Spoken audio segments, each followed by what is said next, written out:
Good morning. Welcome to Teddy Talks for April 18th, 2020.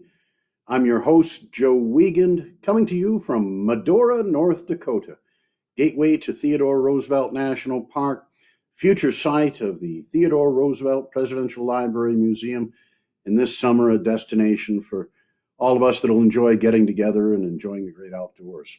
I'd like to start today's program with one of Theodore Roosevelt's quotations. This is a quick one. If you could kick the person in the pants responsible for most of your trouble, you wouldn't sit for a month. And I am feeling the wisdom of those words this day. On this date in history, in 1775, the midnight ride of Paul Revere and William Dawes, riding from Charlestown, Boston, Massachusetts, out to Lexington. The following day, after their call of the British are coming or the regulars are coming, the following day, April 19th, the shots heard round the world, the battles of Lexington and Concord. The war initiated on those fields would end 8 years later when fighting would cease in 1783 on that very same day of April 18th. In 1916, Edith Wharton, the author and a dear friend of Theodore Roosevelt, is appointed Chevalier of the Legion of Honor, France's highest award for her contribution to the war effort. Previously in postings here, we put a picture up of Edith Wharton in France, Archie and Quentin pictured in uniform with Edith Wharton.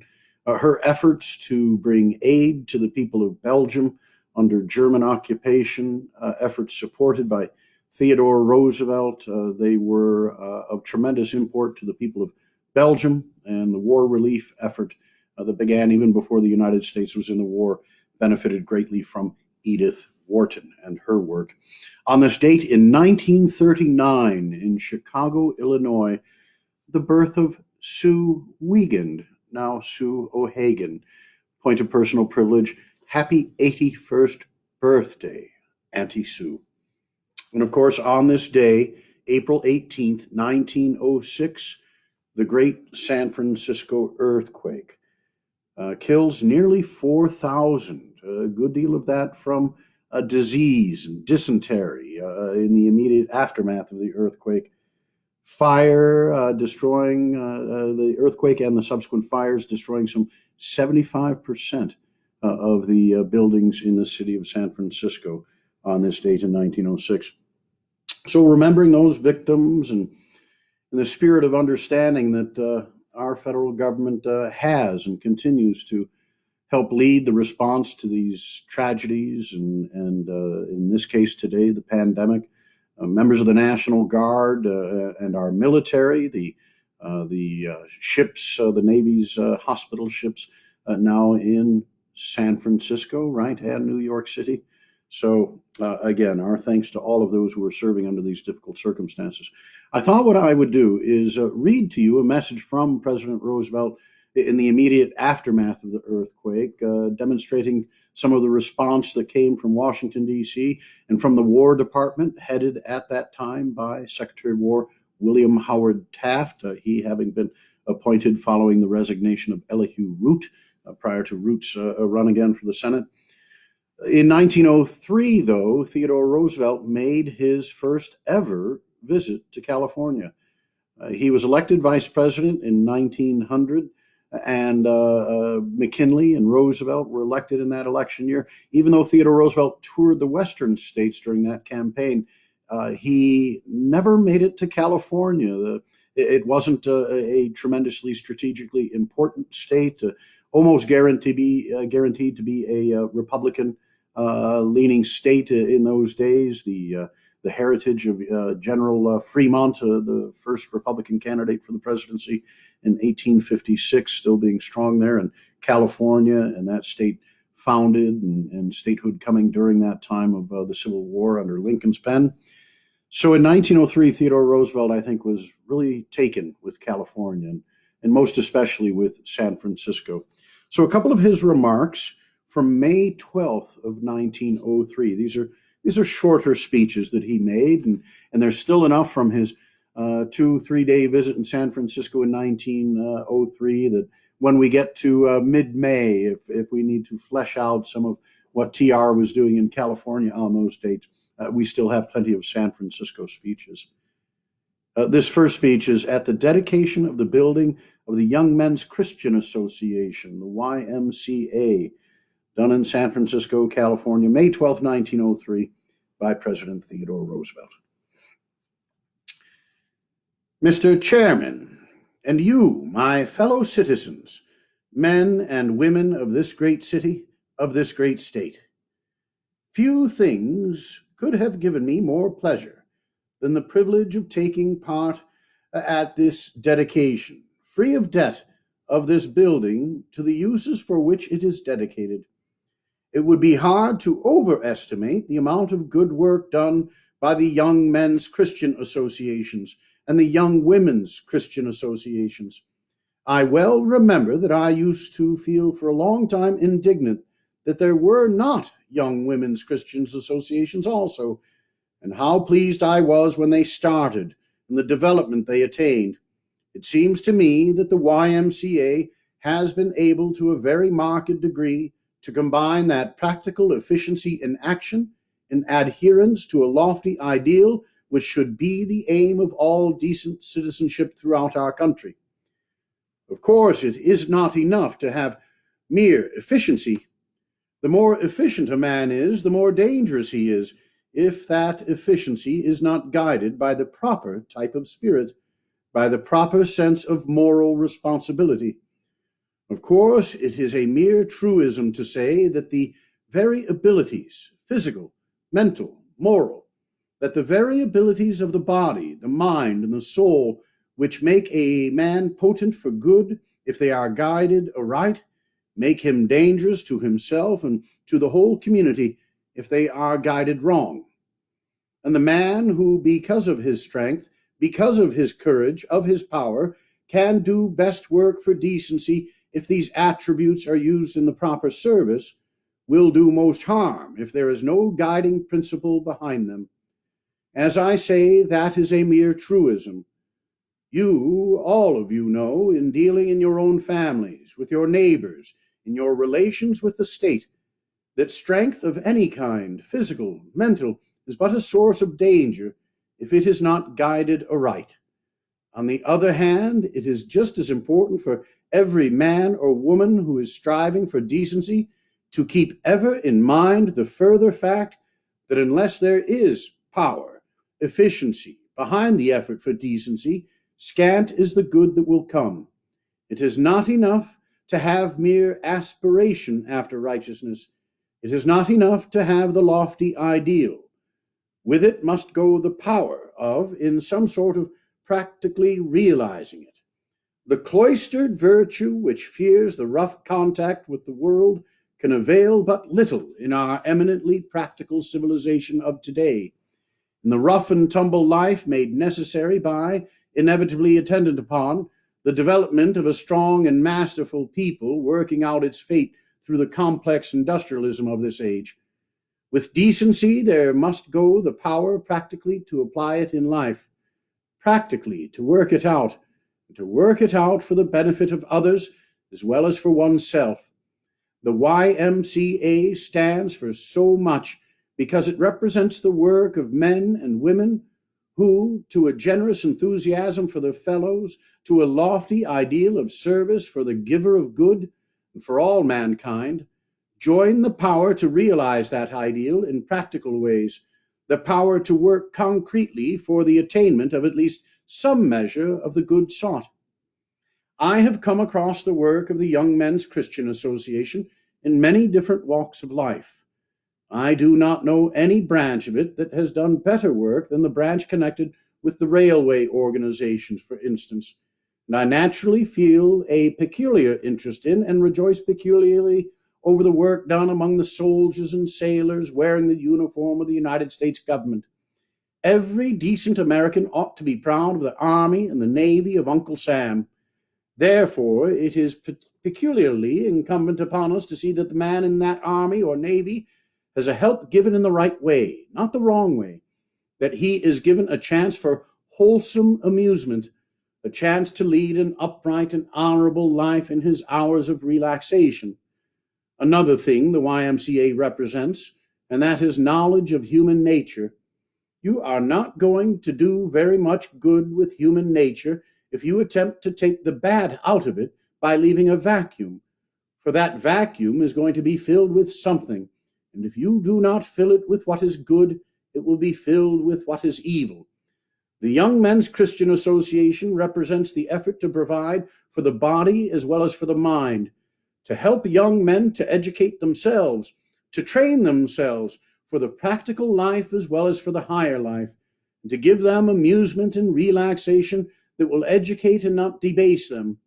In other words, the YMCA in all its branches is working for civic and social righteousness, for decency, for good citizenship. There is no patent recipe for getting good citizenship. You get it by applying the old rules of decent conduct, the rules in accordance with which decent men have had to shape their lives from the beginning.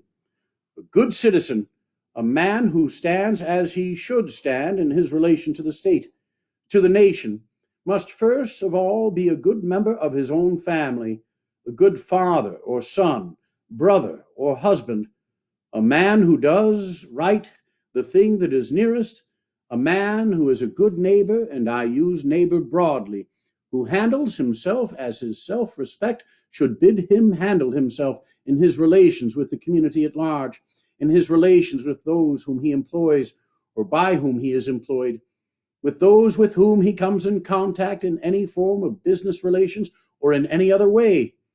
If there is one lesson which I think each of us learns as he grows older, it is that it is not what the man works at, provided, of course, it is respectable and honorable in character, that fixes his place. It is the way he works at it. Providence working in ways that to us are inscrutable conditions our lives so that but few men can choose exactly the work they would like best. One man finds that his lines lie in pleasant places, another not. One man finds that to him is allotted one task, and another that he must undertake an entirely different task. All the tasks are necessary. Every man engaged in this great city on this day in any of the innumerable kinds of work necessary to the legitimate life of the city is himself doing necessary and honorable work. And if we are sincere in our professions of adherence to the principle laid down by the founder of Christianity, if we are sincere in our professions of adherence to the immutable laws of righteousness, we will honor in others and ourselves the power of each to do decently and well the work allotted to him and ask nothing further than that. If we can get ourselves and the community at large really imbued with that spirit, 9/10 of the difficulties that beset us will vanish. For far more important in causing trouble than any material misery or material misfortune is the moral misery, the moral misfortune, or the moral wrongdoing which, on the one hand, makes a man arrogant to those whom he regards as less well off than himself, and which, on the other hand, manifests itself in the equally base shape of rancor, hate, envy, or jealousy for those better off. One form of misconduct is just as bad as the other. To preach against either only to those afflicted by the other does no good. When we practically realize that the worth lies in the way of doing the work, that applies whether your work is that of employer or employed, of townsman or countryman, of the man who works with his head or the man who works with his hands, when we practically realize that each man will have too much respect for himself and for his brother ever to permit himself either to look down upon that brother or to regard him with envy and jealousy, either one, when we get that spirit in the community, we will have taken a longer stride toward at least an imperfect realization in this world of the principle of applied Christianity than has ever been taken in the world before. I thank you for giving me the opportunity to share in however small a degree, in the work that you are doing, and I wish you Godspeed. As I traveled throughout the country, following in Theodore Roosevelt's footsteps, I very often found that his path led to some town in Iowa or someplace in the country where he was dedicating the YMCA, newly built. And when the Panama Canal was built in the Canal Zone, it was the YMCA, the Young Men's Christian Association, that provided many of the entertainments and libraries and table tennis and all that sort of thing that were healthy endeavors for our canal workers. On that same date, May 12th, 1903, at a banquet tendered by the citizens of San Francisco at the Palace Hotel, Theodore Roosevelt had these brief remarks.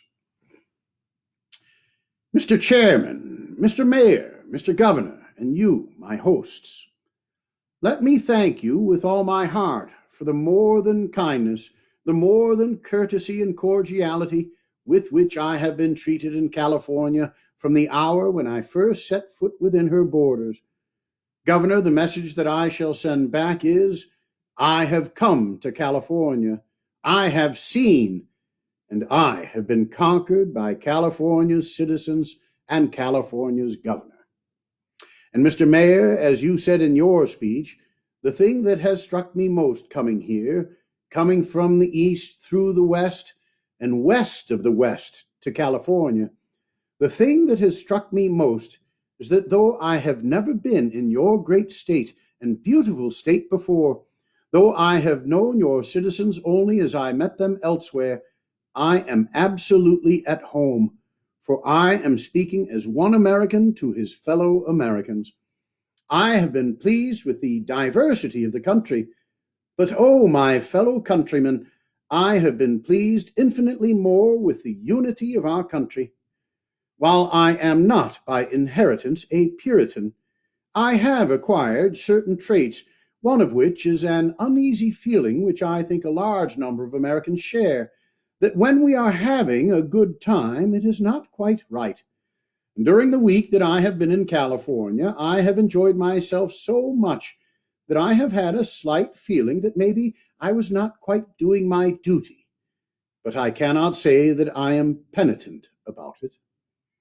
And now, my fellow citizens, let me try to express, for I can only try, I cannot fully express, how I have enjoyed and appreciated my visit to California, my sojourn among you. It has been a genuine revelation, for while I knew of much that I should see, I could not realize it until I had seen it. I think I was a fairly good American a week ago when I came into your state, but I am a better one now, and even more confident in the nation's future, and more resolute to whatever in my power lies to bring about that future. I thank you. I thank the citizens of the Golden State for their greeting. I rejoice with you in the wonderful prosperity of California, and that prosperity is but part of the prosperity of the whole nation. Speaking broadly, prosperity must of necessity come to all of us or to none of us. There are sporadic exceptions. Of course, we all of us know people who cannot be made prosperous by any season of good fortune. There will be exceptions, individual and local, but the law of brotherhood is the universal law, the law upon which the well-being of this nation is based. And taken as a whole, we can state with absolute certainty that if good times come, they will come more or less to all sections and all classes, and that if hard times come, while they may bear unequally upon us, yet more or less they bear upon each state, upon each set of individuals. For weal or for woe, we of this country are indissolubly bound together. In the long run, we shall go up or go down accordingly as the whole nation goes up or goes down. Therefore, it is that no more wicked deed can be done than the deed of him who would seek to make any of our people believe that they can rise by trampling down their fellows. And no more wicked appeal can be made than the appeal to rancor, to hatred, to jealousy, whether made in the name of a section or in the name of a class. The Golden State has a future of even brighter promise than most of her older sisters, and yet the future is bright for all of us. California, still in her youth, can look forward to such growth as only a few of her sisters can share. Yet there are immense possibilities of growth for all our states from one end of the Union to the other. In this growth, in keeping and increasing our prosperity, the most important factor must be the character of our citizenship. Nothing can take the place of the average quality of energy, thrift, business enterprise, and sanity in our community as a whole. Unless the average individual in our nation has to a high degree the qualities that command success, we cannot expect to deserve it or to keep what it brings. Our future is, in my opinion, well assured from the very fact that there is this high degree of character in the average American citizen. I cannot overemphasize the fact that law and the administration of the law can merely supplement and help to give full play to the forces that make the individual man a factor of usefulness in the community. If the individual citizen has not got the right stuff in him, you cannot get it out of him, because it is not there to get out. No law that the wit of man has ever devised ever has made or ever will make the fool wise, the coward brave, or the weakling strong. When we get down to those places where you see humanity in the raw, then it is the native strength of the man that will count more than aught else. And we cannot afford in this community ever to weaken the spirit of individual initiative, ever to make any man believe that if he cannot walk himself, somehow the law can carry him. It cannot. There is but one real way in which any man can be helped, and that is by teaching him to help himself. Remember that the factor of the sum of the individual's own qualities comes first. With that admitted, with that kept in mind, it is then true that something, and oftentimes a good deal, can be done by wise legislation and by upright, honest, and fearless enforcement of the laws, an enforcement of the laws which must and shall know no respect of persons, laws local, laws state, laws national. We have attained our present position of economic well-being, of economic leadership in the international business world under a tariff policy in which I think our people as a whole have acquiesced as essentially wise, alike from the standpoint of the manufacturer, the merchant, the farmer, and the wage worker. Doubtless, as our needs shift, it will be necessary to reapply in its details this system so as to meet those shifting needs. But it would certainly seem, from the standpoint of our business interests, and such a question, primarily a business question, should be approached only from the standpoint of our business interests. It would seem most unwise to abandon the general policy of the system under which our success has been so signal.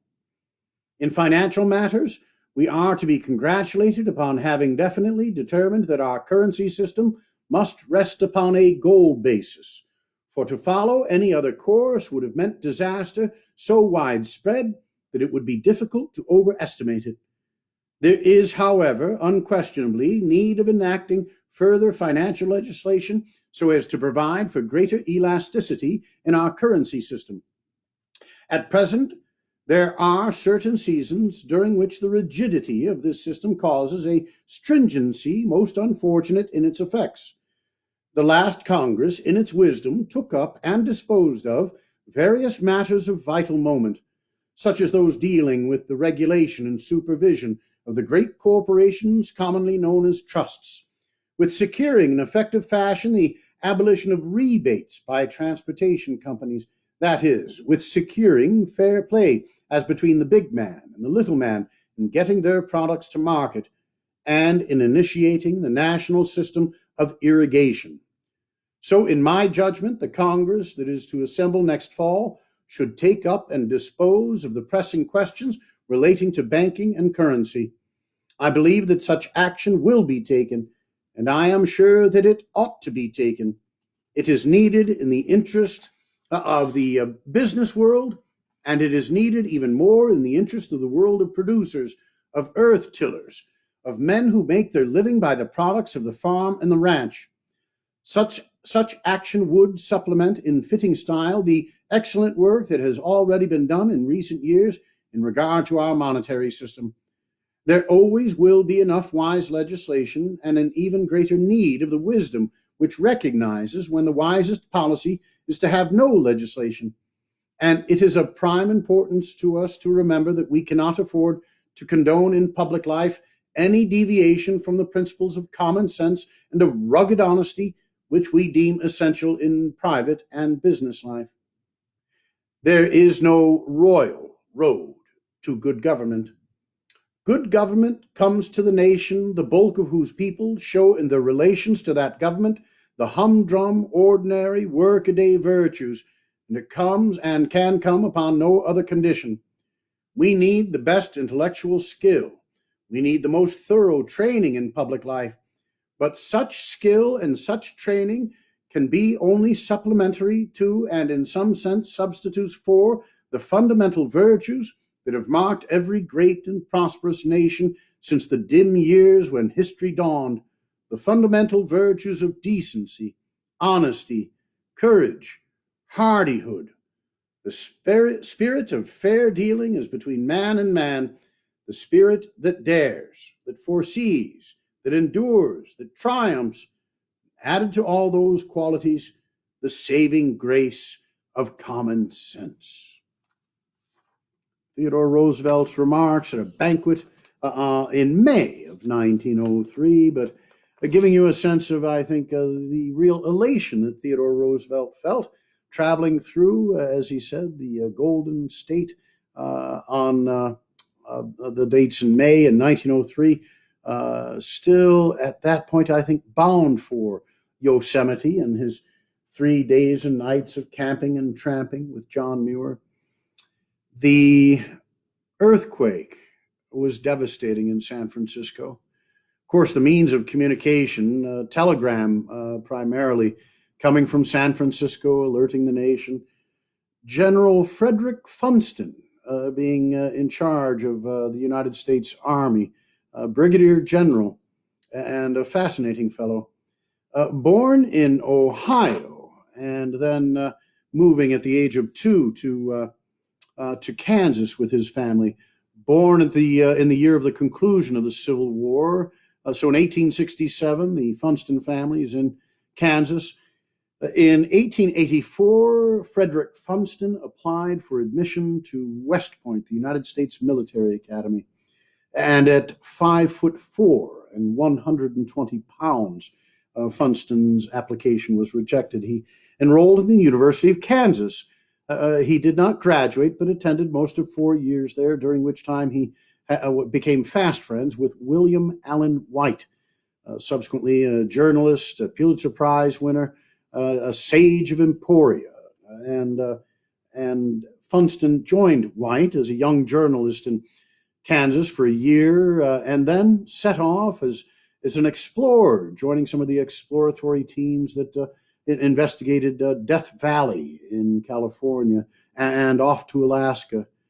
And then in 1896, Frederick Funston, following a rousing speech on behalf of the cause of Cuba Libre in New York City, Frederick Funston joined the Cuban Revolutionary Army and went and fought in Cuba against Spain as a soldier of fortune. This reminds me of the Lincoln Brigade that joined the Spanish Republican forces in the Spanish Civil War in the decades that would follow. So Funston's fighting in Cuba, and he is nearly killed by malaria. His body weight is reduced to 95 pounds. He's sent home, given leave by the Cuban Revolutionary Army, a time during which he recuperates, marries, and joins the Kansas 20th Infantry Regiment, which is then sent to the Philippines. In the Philippines, in 1899, Funston, a colonel, serves with such valor and distinction, swimming a river and marching troops across another swollen body of water. He captures a Filipino position and is subsequently, in 1900, awarded the Congressional Medal of Honor. In 1901, it is during that time that Funston actually plans and then successfully deploys and executes the action that results in the capture of Emilio Aguinaldo, the titular head of the Philippine revolutionary government fighting against the United States. And Funston became quite a hero as a result in the American press, touring the United States, still active duty military, now Brigadier General Frederick Funston in Denver, makes comments strongly against the United States Senator from Maine, George Frisbee Hoar, who was a strong anti-imperialist. We think of the war in Cuba and the Philippines as being something advocated by Republicans, President McKinley, Vice President Roosevelt, at the time Assistant Secretary of the Navy Roosevelt. But in that, then as president, we associate this with a Republican administration. But we must remember that leading Republicans, especially from that section of New England, men like Senator George Frisbee Hoar, or the czar of the House, Thomas Reed of Portland, Maine. Reed resigned rather than running for re-election as Speaker of the United States House of Representatives, third in line for the presidency of the United States, so disgusted by our policies in Cuba that Republican resigned his position. Theodore Roosevelt, though, when Funston makes his remarks for the public, castigating the senator for his anti-imperialist views, TR was rather furious, canceled Funston's furlough, and ordered the man silenced. Funston would go on to do some amazing things in service to the United States, but perhaps nothing quite amazing is what he did in the aftermath of the San Francisco earthquake. Immediately, Funston began to have resources sent by the quartermaster's office in the United States Army and in the War Department, tents, rations, over 900,000 rations acquired that first day.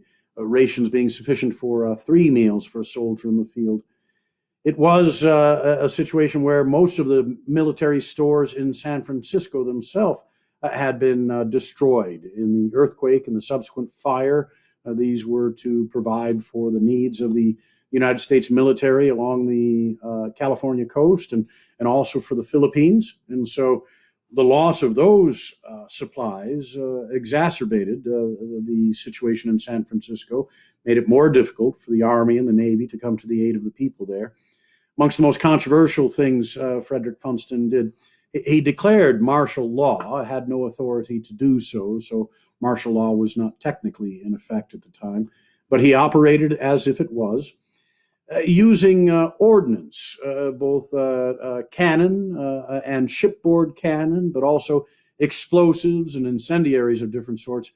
Funston attempted to do what instinct and good firefighting instructed him to do, and that was to destroy a certain number of buildings that would create a fire break, that if the open-air balloon structures made of wood weren't available to provide new fuel to the fires that were spreading throughout the city, that this would result in a fire break. Unfortunately, a great number of the explosives used by the Army and the Navy were incendiary explosive devices.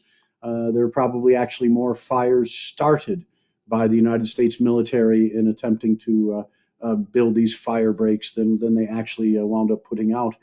Also, Frederick Funston issued shoot-on-sight orders for those that would be spotted looting. It's surmised that there were probably some innocent victims of military enforcement of the shoot-on-sight order for looters. The situation in San Francisco was so extremely dire, not only in the immediate time of the earthquake and the fires, but in the conditions that resulted in the days following, after the 18th, on the 19th, 20th, 21st, people were without food. They were without shelter. They were generally without fresh water, and I'll come to that in a moment. But the instance of the earthquake not only ruined a good portion of the water delivery system that was available in the city, but so much of what was built for the water system of the city and for the fire hydrants and the water supply for fire suppression, it was found to be antiquated, in ill repair, and we would subsequently learn that the municipal government of Mayor Eugene Schmitz, the mayor who was on the rostrum with the president in 1903 in San Francisco. The administration was so fraught with corruption. It doesn't take much for each of you, I think, to imagine what the results of corruption are with regards to something like a municipal water system. The emphasis wasn't put on accomplishing the goal of delivering a sure and steady supply of water, even in the situation of an emergency, but instead it was about jobs and patronage and kickbacks to the political bosses. In this case, famously Abe Roof, the head of the San Francisco political machine at the time. Frederick Funston would go on after the actions in San Francisco, again, in which he was generally regarded as being heroic and efficient and guided by those right principles of which we read from Roosevelt's speech. He would go on to serve domestically in the United States, return to the Philippines, and lead the American Army's efforts in Mexico, in charge of the occupation of Veracruz, in charge of the effort to capture Pancho Villa, the Mexican bandit. So he had under his command not only General John Joseph Pershing, then still a captain, not yet promoted to the generalship by Roosevelt, but also one or two of the Roosevelt sons serving. I believe the older boys, Ted and Kermit. I'll need to double check those facts.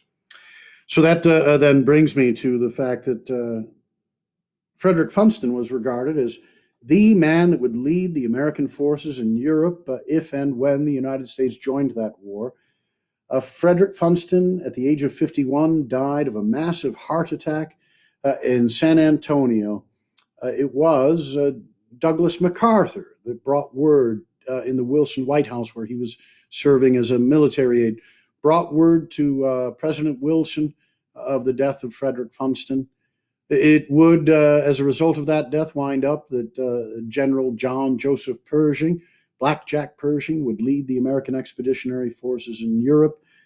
But had he lived, very likely that to Frederick Funston would have gone the glories of leading the American forces in Europe.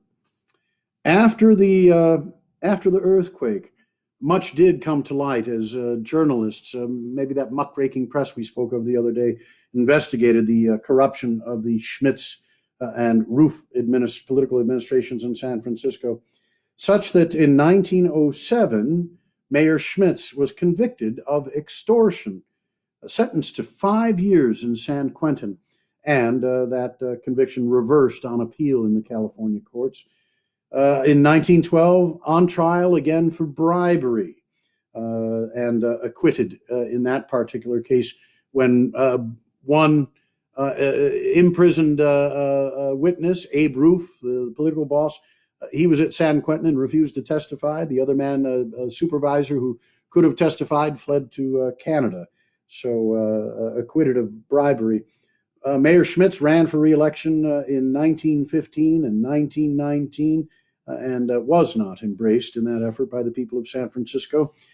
In the aftermath of the earthquake, Mayor Schmitz was included in a delegation from California that came to Washington, D.C. to plead the case in front of Congress, and President Theodore Roosevelt refused to meet with Mayor Schmitz during Mayor Schmitz's time in Washington, D.C. This is interesting. Quickly read today. I think just the cover notation from the president's message to Congress for relief for San Francisco. He's presenting to them a letter of the Secretary of War, that's William Howard Taft, and many of the accompanying documents that are mentioned are just tables and communications that detail down to the bottom dollar and cent what is being sent from the War Department to aid the people of San Francisco. So this message, 3 days after the earthquake, April 21st, 1906. To the Senate and House of Representatives, I submit herewith a letter of the Secretary of War with accompanying documents, including a form of a resolution suggested for passage by the Congress. This letter refers to the appalling catastrophe which has befallen San Francisco and the neighboring cities. a catastrophe more appalling than any other of the kind that has befallen any portion of our country during its history. I am sure that there is need on my part of no more than a suggestion to the Congress in order that this resolution may be at once passed. But I urge that instead of appropriating a further sum of $1 million, as recommended by the Secretary of War, the appropriation be for $1.5 million. The supplies already delivered or en route for San Francisco approximate in value $1.5 million, which is more than we have the authority in law as yet to purchase. I do not think it safe for us to reckon upon the need of spending less than $1 million in addition. Large sums are being raised by private subscription in this country, and very generous offers have been made to assist us by individuals of other countries, which requests, however, I have refused, as in my judgment there is no need of any assistance from outside our own borders. This refusal, of course, in no way lessening our deep appreciation of the kindly sympathy which has prompted such offers. The detailed account of the action of the War Department is contained in the appendices to the letter of the Secretary of War. At the moment, our concern is purely with meeting the terrible emergency of the moment. Later, I shall communicate with you as to the generous part which I am sure the national government will take in meeting the more permanent needs of the situation, including, of course, rebuilding the great governmental structures which have been destroyed. I hope that the action above requested can be taken today. Theodore Roosevelt, the White House, April 21st, 1906. I do appreciate you being here today on this Saturday, or if you come to this broadcast over the weekend. There will be no program tomorrow on Sunday, the 19th of April. I'll post a little something tonight that President Theodore Roosevelt wrote with regards to the Micah Mandate, something about which Theodore Roosevelt said that the teachings of the New Testament are foreshadowed by the Old Testament prophet Micah. So join us on Monday. We'll have a full schedule of programs, Monday through Saturday here at Teddy Talks. My thanks to everyone at the Theodore Roosevelt Medora Foundation for making this available on YouTube and Spotify. And again, thank you for your interest in Theodore Roosevelt and American history. And when we're ready, let's all make some plans to gather and celebrate our fine American heritage here in Medora, North Dakota, where Theodore Roosevelt said he spent the romance of his life began. All the best. Take care. Have a great weekend. Bye from Medora.